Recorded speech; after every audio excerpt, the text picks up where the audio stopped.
Good morning, everyone. I hope you've had a great day today. Good morning, everyone. I hope you've had a great day today. We're here with the aging experts and Dr. Carletta Alston. Did I say Alston right? Alston. Okay. Alston. Alston. And she's got a wonderful story for us today. And she has a free gift that she'll tell you about at the end. So tune in, watch everything you can, and glean. Get your notepad out. So I'm Carol Henderson. I'm here with Life by Design. I help you to design your life so it spirals up and gets better day after day rather than the other way. So watch your thoughts, watch your mouth. And I'm here with my wonderful co-host, Miss Barbara Ellison. Morning, everybody. No, it's good afternoon. Where are we? Just, it's good morning, good afternoon, good evening, wherever you are, and that you are listening to this broadcast.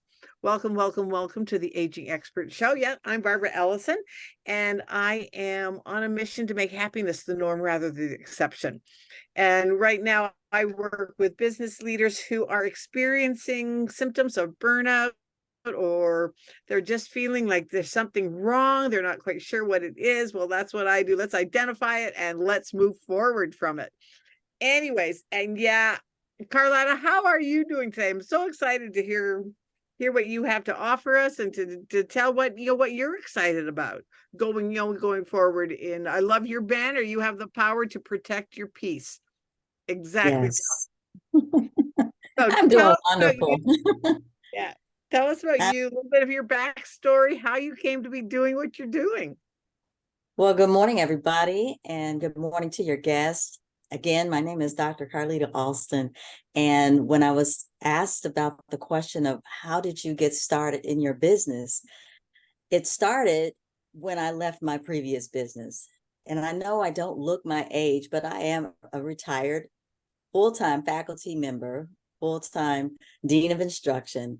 And I decided at that point, I needed to change directions and be a service to somebody who was in the same shoes as that I was in. And so the leadership development was one of those areas that I felt like I needed to be supportive of the leaders that are in those roles that were coming up behind me and who just were struggling and needed some assistance on how to master their skill set so that they can be effective leaders. Right. And I think that's one of the things that within ourselves, we know that we have skills, but how do we get them out there to people? And how to get out there to the people who need them, who want them. Yeah. That's the biggest thing. So often we belittle our skills because they're like, oh, well, that's just life. Just like some of the things I've walked through, I didn't think they were a big deal because that was every day for me. But then when you sit down and think about it, when you really, and when others go through that process of thinking through it with you, you see some of the skills that, that you do have and that you never thought as being something special, but to somebody else they would be. Right. I would tend to agree with you, Carol. And so when I think about my life over the years and the development that I've had over the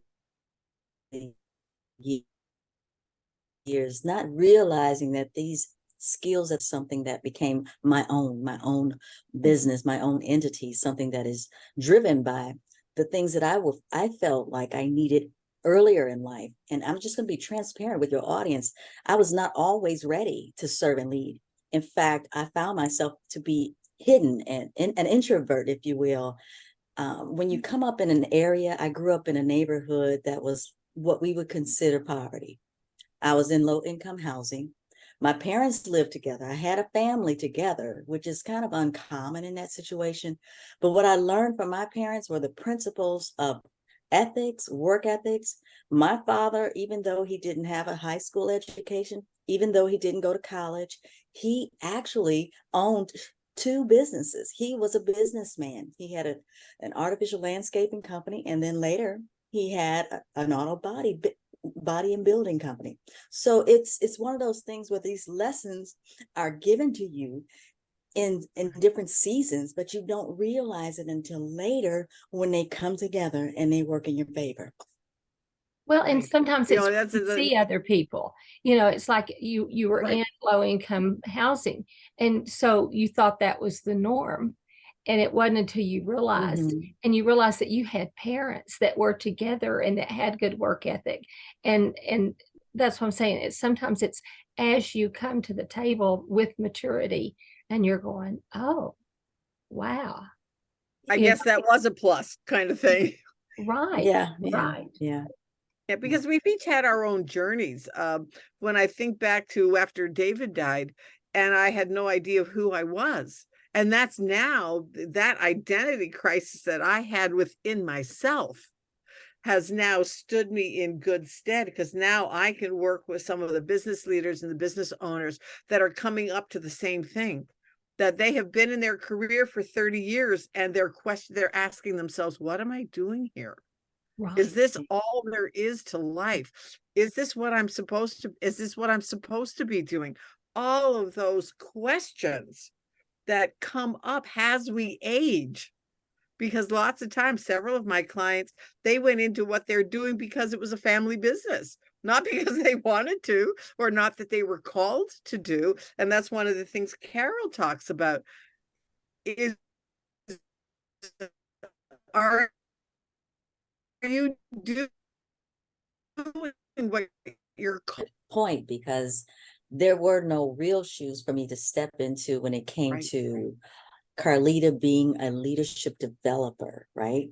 I watched my parents, but they didn't come to the table with all of the things that I have been developed over the years with. So now I have to carve out my own space, carve out my own path, and figure out how can I take everything that I know and impart that into people who need these skill sets, who need soft skills, who need to understand the value of strong communication skills, or even emotional intelligence capacity, so that they can utilize that in the workplace.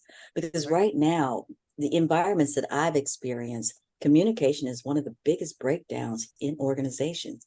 And whether they want to address that or not, it is still a problem from the floor to the ceiling, from the workers to the executives. That is a problem. And so I'm here to help support leaders to get them to the level where they understand the power of being good communicators. Right. Well, and communication is with them. Yeah. Yeah. Communication is so important, because when I say something, I know what I say and I know what I meant, but it's not necessarily what somebody else hears, or what they, even if they hear the same words, they take it through their little filter. And sometimes we're not as clear as we should be. And sometimes we're not as heartfelt as we should be. And we don't know where they're coming from. We don't know what their traumas and triggers are. And I'm not saying that we all need to lay down and go to the lowest common denominator. I think we need to help others come up, as opposed to us basically like dumbing down our schools because this person had a harder start. I'm not at all a fan of that, but to reach down and pull other people up helps everybody. Yeah. And I think one of my things too with communication too is both of you be willing to say, hey, we just misunderstood each other. Absolutely.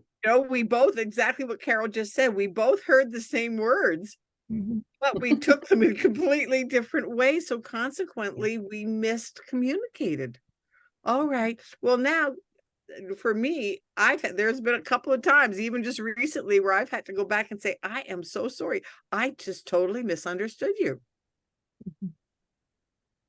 Well, and Barbara and I run into that all the time.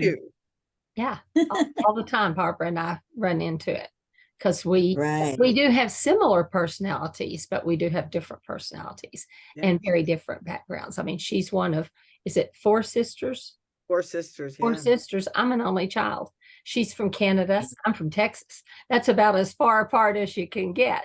So, and it does make a difference. And I think that's one of the biggest things too, that leaders need to realize is that everywhere, the places where that you've come from, the family dynamic, the marriage situation you're in, are you a parent? Are you not a parent? All of those things make up the other things that we are working with. Because you know what?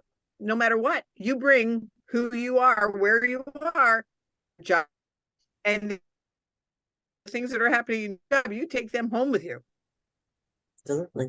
That is so true. And the bottom line is it impacts the revenue of organizations when miscommunication causes you to lose revenue.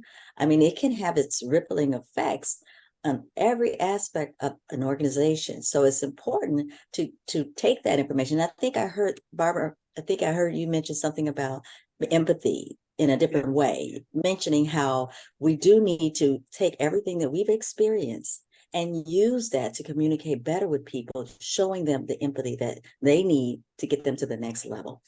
Right. And that they can, to give them the ability to know that they can reach a higher level. I think that's one of the things that we have been, as Carol talks about, being dummied down. Hey, you have a potential to be anything that you want.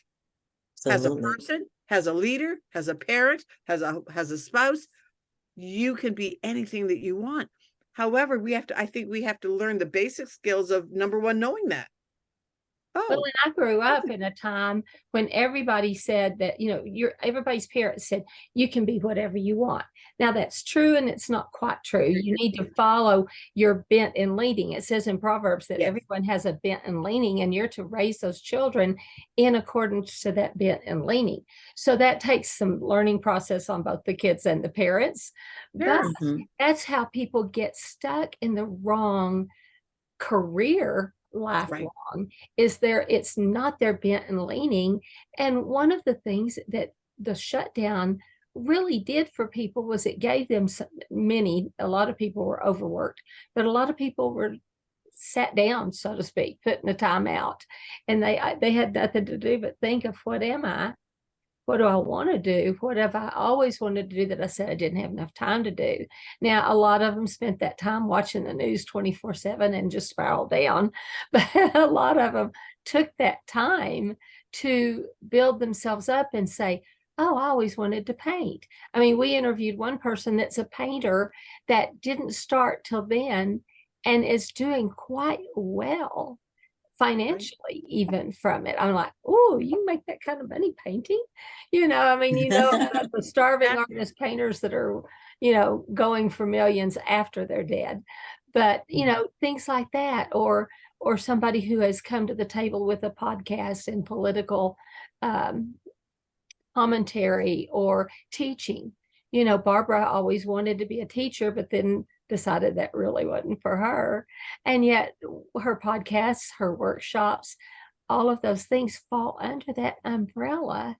Yeah. And we just need to find our niche in that umbrella. Right. Exactly. And I think that's where some of the companies now, like I've been doing research into the company dynamics, and so many companies are now realizing that, you know what, your company is made up of people. Absolutely. We may be in a technological age, and technology is so pervasive in everything that we do. However, we are dealing with human beings. And that's first. Right now we are. You're absolutely right. Pretty soon we may not be. Right. Well, there are AI is stepping in. Right. But you know what? Even that has been programmed by humans. So yes, it's got, and depending on how you use it, like with me, I love the AI. I use it as a tool, but that's exactly what it is. It's a tool to just ask questions and to ask and see what other people are thinking about it. But it really has been an interesting journey. But it still comes back to that people, you have to work with people. You cannot do life without people. Absolutely. AI cannot reproduce. People do. And it cannot feel and it cannot have compassion. And these Right. are important skills. We were designed that way by God. Right. So you can't replace that. Right. I think, don't you think that we were meant to be a community? And I think that's where like what we're doing, the shows that people are having on now, the podcasts that are coming out, like it is one of the biggest things coming out is people doing podcasts and having guests, because you get a different variety of points of view, differing points of view, similar points of view. But we're all in this together. You can't do life on your own. So let's find out how the other people tick. Well, and it's like Absolutely. it's like the podcasts where you learn things. I watch a lot of homestead podcasts, just to see what other people are doing and how they're doing it. Now, I'll tell you, everybody's recipe for canning is not necessarily safe. Grandma's recipes for this, that, and the other, some are great, some a little questionable. It depends on what the ingredients are. But same thing with your podcast. Just because somebody has a camera and a mic doesn't mean that they're accurate. Right. Especially things like that. Pick and choose. See what you resonate with. I mean, obviously, we're not for everybody, but we're for those that follow us, and we have people across the world that follow us. So, okay, I'm going to have to pop out for just a minute. Once in a while, we just absolutely, it is the world. It's like, wow, and but it is so much fun. It is so much fun. And just once in a while, it's just to have that. And I'm right at this moment trying to think of the word, just that somebody Validation, right? Blank. The validation. And I think that's what with what you do can bring to the table for leaders, is the validation that they can make a difference. They can raise other people up. They can, I love this, they can have their own peace of mind within what they're doing. And that's one of the things that's one of the questions that I ask people. Who are you within what you do? Not only that is wonderful that you say that. And it's just one of those things where you are still giving them the assurance that they're going to be okay. They're going to be good leaders. Maybe there's a process that they need to go through to get there, but the bones are there already. I'm just helping to bring them out. I'm just helping them understand better. Right. And I think that's one of the biggest things, is that once people realize that everything that they need to have a peaceful and to have a happy, to have a healthy, to have a thriving life is already within them. It's within them. Yeah. Once in a while, though, they just need like an outside voice, which is where you and I come in. Once in a while, they just need an outside voice to say, gee, have you ever looked at it this way? This way. Have you ever thought of doing that? That's like one of my clients. I said, well, if you weren't doing what you're doing, what do you think you would be doing? And right at that second, it was like, oh. And he had to really stop and think. He said, well, as a kid, which is usually where it starts, as a kid, I always wanted to do this. Like for me, as a kid, I always wanted to be a teacher. But then I took a student teaching class, realized I would never, ever, ever be a school teacher. But I didn't want to be a classroom teacher, which was really good. I'm glad I didn't go into it, because it would not have been a good thing for me. But now I love teaching. Because in a different format. Yeah. A totally different format. I teach in workshops. I teach on stage. I teach on Zoom. And it's like, oh, Barbara, tell me, so many people tell me, oh, Barbara, you're so patient as a teacher, because I've always loved to do it. And I think that's what happens to people. If I had forced myself to go into being a school teacher, I would have been burnt out and going, ooh. And I was so grateful that I took that student teaching class. Well, listen, I know how important it is for everyone's starting point. And it took my son, my youngest son, to tell me one day I was working with him on a homework assignment. I think we were reading or something. And he said, Mama, you are really good at this. He said something to the effect that this is what you should do. And I didn't think anything of it at the time, but as time went on, I had an opportunity to teach in my grad program. And so as a graduate assistant, I got a chance to get my hands wet, and I fell in love. It was like, that was my calling. That was where I belong. Right. Doesn't it make your soul sing? Yes. Like, I can tell you exactly where I was sitting the day that it exploded in my brain. We were talking about people who were coaches. And I was taking it was a coaching class, but it wasn't a coaching class. It wasn't about coaching, but it was about just getting in touch with what you love to do.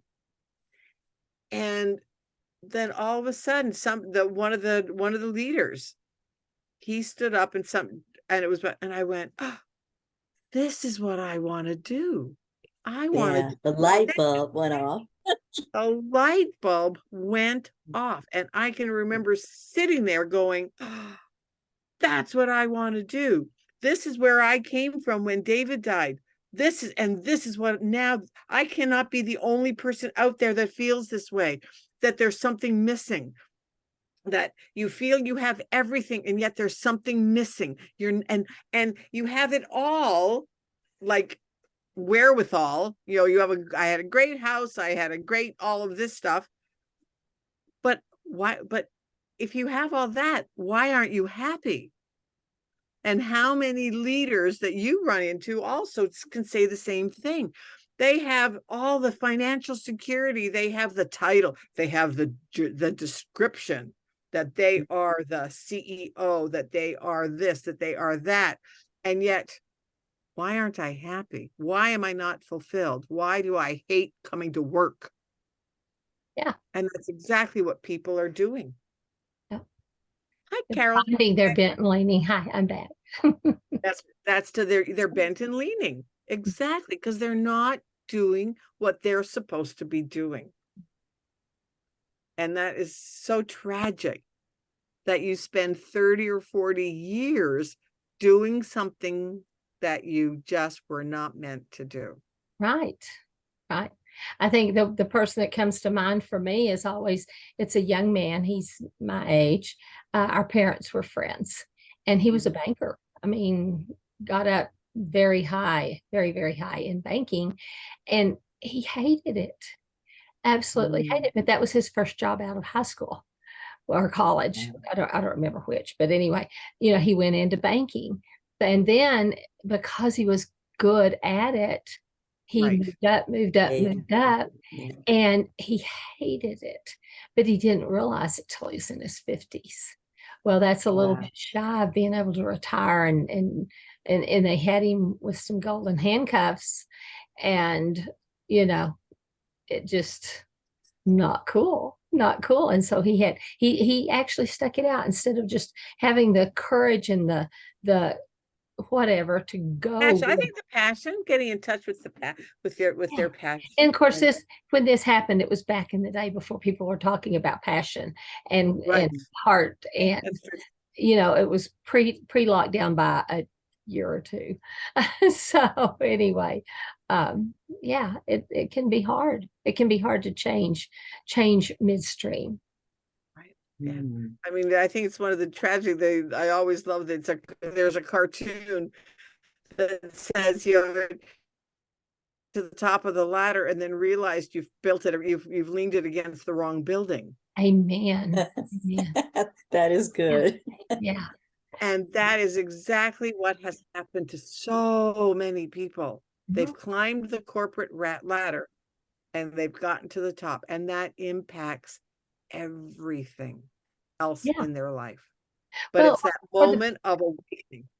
The movies we see, especially of women that work and work and work, and then they start a family and they're booted out because it's okay, it's this job or the kid, you choose. And of course, in the little feel good movies, it's always they choose the kid and start a new company and just are, totally outstrip the company they were with, top deal, which is great. And it does happen, but it doesn't happen to everybody. And a lot of it is because they don't know what their passion really is, or they try to go after the same thing somewhere else. Yeah. Yes. I think that the one thing that I haven't really talked about that I think would be important to share is that fear factor, right? Yeah. And the decision to make the leap to leave your steady job. I was making over 6 figures when I walked away from this job. I was established. I had everything, like you say, you have everything in the material world, but something else was missing. And I had to make a serious commitment to me to say, you are going to step out and you are going to believe in yourself and you are going to go forward. And I had to commit to that. Yeah. And it wasn't easy. It was not easy. I had a lot of ups and downs. I had my learning curve, but little by little, all of the pieces started to come together. And I can see that I had developed an acumen for business, which I did not have before. I had the skills to lead and teach leadership, but I did not have the business acumen. But over time, that came as well. So I did a lot of professional development. I did a lot of training myself on things that I did not know how to do. And some of it was self-training. Some of it was paid training, whatever I needed to get me to the next level. That's what I did. Exactly. That's like right now, one of the things that I'm really working on is my branding of, like what does my brand stand for? And my brand is Wellness Playroom, for the best version of you. And that has made all the difference, because now, everything else is falling into place, because I want people to be the best version of who they're called to be. So because you're clear about that, right? I'm clear about it. And I have the steps and the category, like the categories and the steps of how to get them there. Okay. And she practices on me. And I practice on Carol.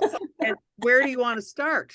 Which part of it do you want to start with? And that's where it's like, oh, you don't have to do everything at once. You do have to start, pick a lane, and then stay with it until you're comfortable in that lane, which is exactly what you did. You have gotten the training to become good at what you do. That's awesome, because it's a calling. So anyways, before we forget, Carletta, this was awesome. Yeah. Before we forget, Carletta, how do people get a hold of you? How do people get a hold of you, Carletta? So by website, it's alstonleadershipdevelopmentservices.com or info@carlettaalston.com to email me directly. Once you're on the website, all of my information is available, even the free course that all of your guests are welcome to join on. They can go on the website, click on one of those courses that are on the first page, and it'll take you directly to the screen where all the courses are. Click the one on the bottom that says free trial, and they can get access to it. Wonderful, wonderful. Well, this has been so much fun. And so let me remind everybody, if you're watching on Facebook, please click like and share. And if you're seeing us on YouTube, hit the little subscribe button, please, and hit the bell so you know when we have new information coming up, and click the little thumbs up, because that does affect the algorithms on both platforms. And tell your friends about us, share it out. So thank you. Thank you so much for coming on, Carletta. This has been great.